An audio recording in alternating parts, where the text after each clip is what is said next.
Hello everyone. അപ്പോൾ ഇത് ഇന്നലത്തെ വ്ളോഗാണ്. രാവിലെ ഉപ്മാവൊക്കെ റെഡിയാക്കി. അപ്പോൾ ഇന്ന് ചേട്ടൻ രാവിലെ വർക്കൗട്ടിന് പോയി. അതുകൊണ്ട് കാർത്തിക്കിനെയും കൃതിയേനെയും ഞാൻ തന്നെ കുളിപ്പിക്കണം. അങ്ങനെ കാർത്തികിനെ ഫസ്റ്റ് കുളിപ്പിച്ച് എല്ലാം സെറ്റാക്കി. പിന്നെ കൃതിയ കുളിപ്പിച്ച് കഴിഞ്ഞ് വന്നപ്പോൾ ടി വിയിൽ പാട്ട് കണ്ടിട്ട് നല്ല ഡാൻസ് ആണ് കേട്ടോ. നേരത്തെയൊക്കെ ആളിന് വലിയ ഷൈയും കാര്യങ്ങളോ ഒന്നും ഇല്ലായിരുന്നു. പക്ഷെ ഇപ്പം വലുതാവുന്നതിൻ്റെ ആയിരിക്കും, കുറച്ച് കളിച്ച് കഴിയുമ്പോൾ അല്ലെ കുറച്ച് പാട്ട് പാടി കഴിയുമ്പോൾ ഭയങ്കര നാണമാണ് കേട്ടോ. ഇത്രയും കളിച്ച് കഴിഞ്ഞപ്പോൾ എൻ്റെ അടുത്ത് പറഞ്ഞു, എനിക്ക് നാണം വരുന്നു അമ്മേ, നാണം വരുന്നു.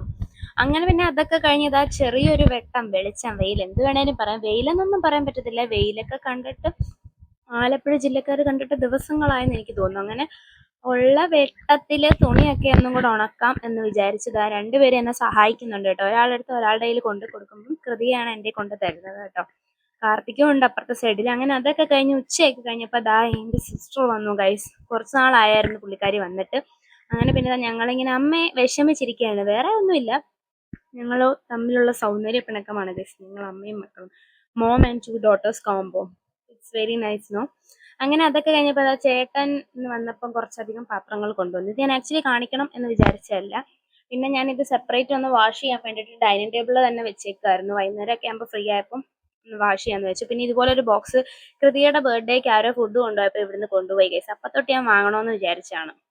അങ്ങനെ പിന്നെ ഈ തുടയ്ക്കുന്നത് എന്താണെന്ന് വെച്ചാൽ ഇതാ അരി ഉഴുന്നും. അതായത് നാളെ നമുക്ക് ഇഡ്ഡലിയും സാമ്പാറുള്ളൂ. ഇനി ഇഡ്ഡലിയായ ദോശയായ നമുക്ക് കുറേ ദിവസത്തേക്ക് അത് തന്നെ ആയിരിക്കും.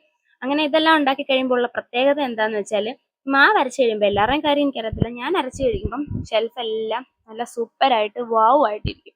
അപ്പം പിന്നെ പെട്ടെന്ന് തന്നെ അതെല്ലാം ക്ലീൻ ചെയ്ത് വെക്കാമെന്ന് വിചാരിച്ചു. അപ്പോൾ അത് അടുത്ത പണി വന്നു. എന്താണെന്ന് വെച്ചാൽ ചായ. എൻ്റെ ചായപ്രാന്ത് ഇവിടെ എല്ലാവർക്കും ഇപ്പോൾ വന്നെന്ന് തോന്നുന്നു.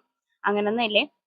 ചേട്ടൻ പാല് കൊണ്ടുവന്നിട്ട് പറഞ്ഞ പെട്ടെന്ന് ഒരു സ്ട്രോങ് ചായ അങ്ങ് ഇടാൻ പറഞ്ഞു. എന്ത് ചെയ്യാനാ, പക്ഷേ ഇല്ല ഇത്ര നല്ല ചായ, എൻ്റെ ചായക്ക് ഇത്രയും ഫാൻസ് ഉണ്ടോ. അങ്ങനെ പിന്നെ പെട്ടെന്ന് ചായയൊക്കെ ഇട്ട് കേട്ടോ. അച്ഛൻ അങ്ങനെ ചായ ഇപ്പം കുറേ നാളായിട്ട് കുടിക്കാറില്ല. പക്ഷെ ഇപ്പം മഴ ആയതുകൊണ്ടാണോ എന്ന് അറിയത്തില്ല, ഞാൻ ചോദിച്ചപ്പം ഒരു അര ഗ്ലാസ് ചായ കുടിക്കാം എന്ന് പറഞ്ഞു. അങ്ങനെ പിന്നെ ഇതാ കാർത്തിക്ക് വന്നിട്ട് എൻ്റെ സബ്സ്ക്രൈബേഴ്സിനെ ഓടിക്കുമെന്ന് പറഞ്ഞിട്ട് എന്നെ ബ്ലാക്ക് മെയിൽ ചെയ്തുകൊണ്ടാണ് ഈ ഒരു എക്സ്പ്രഷൻ ഇടുന്നത്. ഞാൻ പറഞ്ഞു ഞാനിത് വീഡിയോ പോസ്റ്റ് ചെയ്യുന്നുണ്ട്, അപ്പോൾ കുഴപ്പമില്ല അമ്മ പോസ്റ്റ് ചെയ്തോ. എന്നിട്ട് പിന്നെ വന്ന് പറഞ്ഞ് പോസ്റ്റ് ചെയ്യല്ലേ അമ്മയെന്ന്.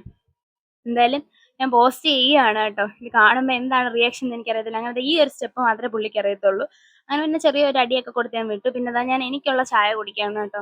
ഇന്നപ്പോൾ ചായയുടെ കൂടെ റസ്ക് ഉണ്ട്. കാർത്തിക്കിന് ഈ റസ്ക് ചായയിലും പാലിലും ഒക്കെ മുക്കി കുടിക്കാൻ ഭയങ്കര ഇഷ്ടമാണ്. അതിൻ്റെ തുള്ളലാണ് ഈ കാണുന്നത്. റസ്ക് തരൂ എന്നാണ് പറയുന്നത് കേട്ടോ.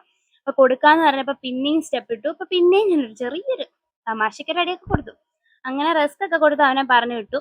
പിന്നെ ഞാൻ ചായ കുടിച്ചു. പിന്നെ അതാ ക്യാമറ ഓൺ ആണെന്ന് കാണാനുള്ള പെർഫോമൻസ് ആണ് കേട്ടോ ഇത്. അപ്പോൾ എല്ലാവർക്കും എൻ്റെ ചാനൽ ഇഷ്ടപ്പെട്ടിട്ടുണ്ടെങ്കിൽ സബ്സ്ക്രൈബ് ചെയ്ത് കൂടെ കൂടിക്കോ.